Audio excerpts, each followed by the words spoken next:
মই অনুভৱ কৰোঁ আজি মোৰ ছাত্ৰ ছাত্ৰীয়ে ৰাজনীতি এই জীৱনত আগতে বিদ্যালয় মহাবিদ্যালয় ছাত্ৰ খেলুৱৈ হিচাপে পাৰ কৰিছিলোঁ যেতিয়াৰ পৰাই হয়তো গুৰুজনাৰ বিষয়ে অলপ বেছিকৈ জ্ঞান আয়ত্ত কৰিলোঁ বা অনুভৱ কৰিলোঁ গুৰুজনাক তেতিয়াৰ পৰাই ক'ৰবাত নিজৰো ক'ৰবাত উন্নতি হোৱা যেন অনুভৱ কৰিছোঁ আৰু ক'ৰবাত ওচৰৰ পৰা ঈশ্বৰক দেখা পোৱা যেন মই অনুভৱ কৰিছোঁ সেইকাৰণে গুৰুজনাৰ মোৰ জীৱনত এটা ডাঙৰ অৱদান আছে সেয়েহে আজি গুৰুজনাক কৃতজ্ঞতা জনাইছোঁ ধন্যবাদ জনাইছোঁ আৰু আশা ৰাখিছোঁ নৰৰূপী ভগৱান বা বাসকলক সেৱা কৰাৰ কাৰণে আমাক যেন শেষ মুহূৰ্তলৈকে যেন যিমান পাৰে কৃপা কৰে সহায় কৰি যায় আজি শ্ৰীমন্ত শংকৰদেৱ সংঘৰ এই পবিত্ৰ অনুষ্ঠানটিত আমি কেউজন বক্তাৰ কথা শুনিছিলোঁ আৰু বক্তাসমূহৰ কথাৰ ওপৰত আৰু আজি সন্মানীয় উদ্বোধক প্ৰাক্তন পদাধিকাৰ কমলাকান্ত গগৈৰ বাবে সুন্দৰভাৱে উদ্বোধন কৰিলে পিছলৈ গৈ পেলাই মুখ্য অতিথি সন্মানীয় বিশ্বজিৎ দৈমাৰীৰ বাবে খুব সুন্দৰভাৱে বক্তব্য ৰাখিলে এই বিশেষ মই ক'ব বিচৰা নাই মই এটাই অনুভৱ কৰোঁ গুৰুজনাৰ যি অৱদান ভক্তি আন্দোলন আৰম্ভ হৈছিল ভাৰতবৰ্ষত 700-800 শতিকাতে তাৰপিছত গুৰুজনাৰ আৱিৰ্ভাৱ গুৰুজনাৰ জন্ম আৰু পিছলৈ গৈ গুৰুজনাৰ দ্বাৰা আমি বিভিন্ন যি সম্পদ ই বৰগীতৰ যোগেদি হওক ই অংকীয়া নাটৰ যোগেদি হওক ইয়াত শংকৰী সংস্কৃতিৰ নৃত্যৰ যোগেদি হওক ইয়াত ঘোষা যোগেদি হওক ইয়াত ভাওনাৰ যোগেদি হওক নামঘৰৰ যোগেদি হওক যি সমাজ ব্যৱস্থাত অৱদান শংকৰদেৱ গুৰুজনাৰ আমি এই পৃথিৱী সঠিকভাৱে আমাৰ যোৱাকালি মাননীয় অজন্তা নেওগ ডাঙৰীয়ানী মাননীয় মন্ত্ৰী মহোদয়ে কৈছে চন্দ্ৰ তৰা সূৰ্য থকালৈকে গুৰুজনাৰ সৃষ্টিৰাজি জীয়াই থাকিব আৰু শ্ৰীমন্ত শংকৰদেৱ সংঘই নিশ্চয় জীয়াই ৰাখিব আৰু অধিক শক্তিৰে আগুৱাই লৈ যাব নৱপ্ৰজন্মক গুৰুজনাৰ আৰ্হিৰে আগুৱাই যোৱাৰ ক্ষেত্ৰত সহায় কৰিব মই নিজে ভাওনা কৰিছোঁ 11 বাৰ যদিও শুনা মোৰ মাতটো লাগি লাগি ধৰে ভাওনাৰ যোগেদি গুৰুজনাই ক'ব বিচৰা কথা প্ৰভুৰ শ্ৰীকৃষ্ণৰ লীলাসমূহ যিসমূহ আমি দেখা পালোঁ এতিয়া যদি বিকু দামোদৰৰ কথা কওঁ তাৰ সেই ভাওনাখন গুৰুজনাই যদি ভাওনা নহজাহেঁতেন বা জন্ম সৃষ্টি নকৰাহেঁতেন হয়তো বিকু দামোদৰ ভাওনাৰ যোগেদি মই এইটো জ্ঞান নাপালোহেঁতেন যে আমি দান কৰিব লাগে আৰু চাওঁতে চাওঁতে মই 56 বাৰ ৰক্তদান কৰিলোঁ মৃত্যু শেষ মুহূৰ্তলৈকে 100 বাৰ ৰক্তদান কৰিব মন আছে এয়াও গম পালোঁ আমি মানুহ আহিছোঁ আমাক জ্বলাই দিয়া হয় বা আমাক পুতি দিয়া হয় আমাৰ অন্ত্যেষ্টিক্ৰিয়া কৰা হয় কিন্তু আমি শৰীৰৰ মৃত্যু সময়তো আমি কাৰোবাক নেত্ৰদান কৰিব পাৰোঁ আৰু সেই নেত্ৰদানৰ কথা মই যেতিয়া জ্ঞান পালোঁ মোৰ নিজৰ চকুযোৰো ইতিমধ্যে নেত্ৰদান কৰিছোঁ মোৰ মৃত্যু সময়ত মোৰ চকুযোৰ কোনোবা এজন দৃষ্টিহীনক মই দি হয়তো দৃষ্টি দিব পাৰিম এয়াও গম পালোঁ যে যিসমূহ আজি বিজ্ঞানৰ দিশত আছে তেওঁলোকৰভাৱে শৰীৰ প্ৰয়োজন সেইকাৰণে মোৰ শৰীৰ ইতিমধ্যে দান কৰিছোঁ অৰ্থাৎ বিকু দামোদৰ যোগেদি যিমান দানী এনে কথাবোৰ দান কৰিব পাৰোঁ এই কথাবোৰ আমি শিকিলোঁ এতিয়া দ্ৰৌপদী এগৰাকী বস্ত্ৰ হৰণৰ সময়ত কাপোৰটো শ্ৰীকৃষ্ণ প্ৰভুৱে ক'ৰ পৰা দি আছে এয়াও আমি অৱগত হ'লোঁ ভকতক প্ৰভু শ্ৰীকৃষ্ণ কেতিয়াও নিৰাশ নকৰে হয়তো গুৰুজনাই এইবোৰ কথা আমাক নোকোৱাহেঁতেন যে দ্ৰৌপদী এগৰাকীয়ে এবাৰ প্ৰভুৰ আঙুলি কাট খাই যাওঁতে এবেগেট কাপোৰ দিছিল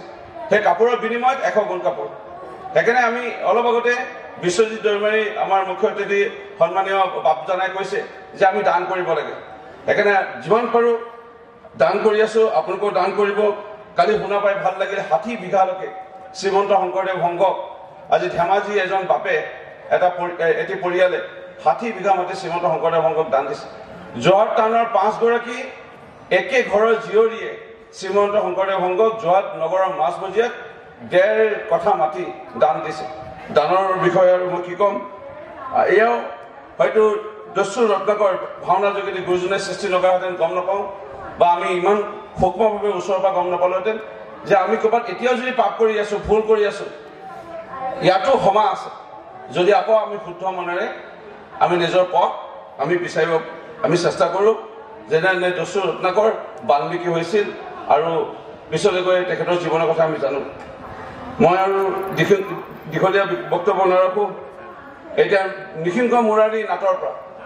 হয়তো গুৰুজনে সৃষ্টি নকৰাহেঁতেন নাট এই ভাওনা আমি সেই তাৰ পৰা চাগে নিশ্চয় অৱগত নহ'লোহেঁতেন যে প্ৰভুৰ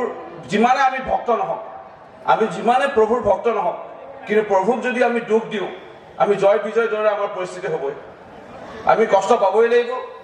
হয়তো আগৰ উভতি আহিম প্ৰভুৰ ওচৰলৈ কিন্তু আমি কষ্ট জয় বিজয় দৰে পাবই লাগিব সেইকাৰণে অতি ভক্তিও চোৰৰ লক্ষণ বুলি কয় সেইকাৰণে ভক্তিও এটা আমি হিচাপতে কৰিব লাগিব ইমানো ভক্তি নহয় যে আমি অহংকাৰ অভিমান হৈ যায় আমাৰ শেষত এতিয়া ক'ব বিচাৰিম গুৰুজনাৰ মোৰ জীৱনত যি অৱদান সেয়া মৃত্যু শেষ মুহূৰ্তলৈকে নাপাহৰিম আৰু 2 মিনিট কৈ পেলাই মোৰ বক্তব্য সামৰিম 2004 চনত মোৰ মাতৃৰ মৃত্যু হয় হতাশাত ভুগিছিলোঁ ভাঙি পৰিছিলোঁ বেলেগ বেলেগ হয়তো ৰাগিয়াল বস্তু প্ৰতি আকৃষ্ট হৈছিলোঁ জীৱনটো ধ্বংস হৈ গ'ল জীৱনটো শেষ হৈ গ'ল এনেধৰণে অনুভৱ কৰিছিলোঁ 2004 চনত যেতিয়া মোৰ ৰাজনীতিৰ জীৱনত আৰম্ভণি মেলোঁতে মই উজত খাব লগা হৈছিল মই প্ৰাৰ্থিত্ব পোৱা নাছিলোঁ মোৰ মাতৃৰ মৃত্যুৰ পিছতে উপনিৰ্বাচনত নামঘৰ দেখিলে বিশ্বাসটো আছে সেয়েহে নামঘৰত সেৱা কৰোঁ হঠাৎ এজন চুৰিয়া পৰিধান কৰা গলাত গামোচা চেলেং চাদৰ বগা চোলা পিন্ধা এজন ব্যক্তিক লগ পালোঁ বৃদ্ধ লোক তুমি ৰূপজ্যোতি কৰ্মী টিকেট বিচাৰিছা বোলে তুমি টিকেট নোপোৱা বোলে কিয় তুমি বোলে নামঘৰত সেৱা কৰি পাইছা নাই বোলে ধূপ চাকি জ্বলাই নামঘৰততো সকলোৱে সেৱা কৰে সেই সেৱা কৰি পাইছোঁ সেই সেৱা নহয় নামঘৰত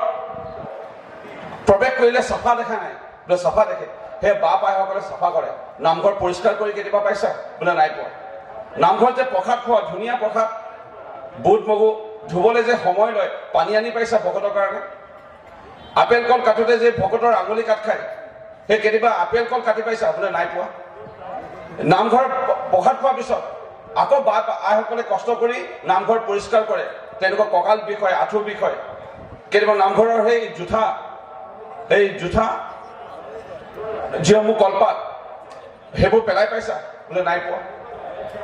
নামঘৰত যেতিয়া ভাগৱত পাঠ হয় গাঁত খানি পেলাই চাকি দিয়াৰ কাৰণে এই খুটা পুতিব লগা হয় পুতি পাইছা বোলে নাই পুতি পোৱা নাই নামঘৰত বিভিন্ন আৰু বৰপ্ৰসাদ হয় জুইত আজি ভকত বৈষ্ণৱে আজি ৰন্ধা কৰে আৰু পিছত বাচন বৰ্তন ধুবলৈ কষ্ট হয় পানীৰ প্ৰয়োজন হয় হাত লেতেৰা হৈ যায় ঘামি পৰে সেই সেৱা কৰি পাইছে নে নামঘৰত কেতিয়াবা বাচন বৰ্তন ধুই পাইছে বোলে নাই পোৱা যদি নামঘৰত যদি সেৱা নকৰা তেনেহ'লে তুমি কেতিয়াও টিকেট নোপোৱা আৰু মই নামঘৰত ভাদ মাহৰ 2005 চনত নামঘৰত সেৱা কৰিছিলোঁ আৰু আজি মই বিধায়ক হৈ আছোঁ 5 বাৰত আশা কৰোঁ মৃত্যু শেষ মুহূৰ্তলৈকে প্ৰভুৱে যিমান দিন ৰাখিব মই এইটোৱে ক'ব বিচাৰিম যে গুৰুজনাৰ এই নামঘৰ অতি পবিত্ৰ যিয়ে মূৰ দোৱাই যিয়ে ভক্তিভাৱে তেওঁক মানিছে তেওঁ সদায় আগবাঢ়ি যাব আৰু পাৰিব সুখৰ সংসাৰ হ'ব আপোনাৰ সকলোৰে সুখৰ সংসাৰ হওক মংগল হওক তাৰ প্ৰাৰ্থনাৰে শ্ৰীমন্ত শংকৰদেৱ সংঘৰ আজি 4 দিনীয়া কাৰ্যসূচীত আমি যোৰহাট জিলাৰ এজন বিধায়ক হিচাপে এজন অধৰ্ম হিচাপে যি পাৰিলোঁ আমি কৰিলোঁ আমাৰ যদি ক'ৰবাত অপৰাধ হৈছে আমাৰ যদি ক'ৰবাত কিবা ক্ষতি হৈছে সকলো অপৰাধ নাজনে হয়তো নৰপী ভগৱান বা সমস্ত আহিমস্ত আমাৰ বক্তব্য সামৰণিত আপোনালোকৰ চৰণে লক্ষ্য ৰাখি আমি এভাগী সেৱা লৈছোঁ কৃষ্ণ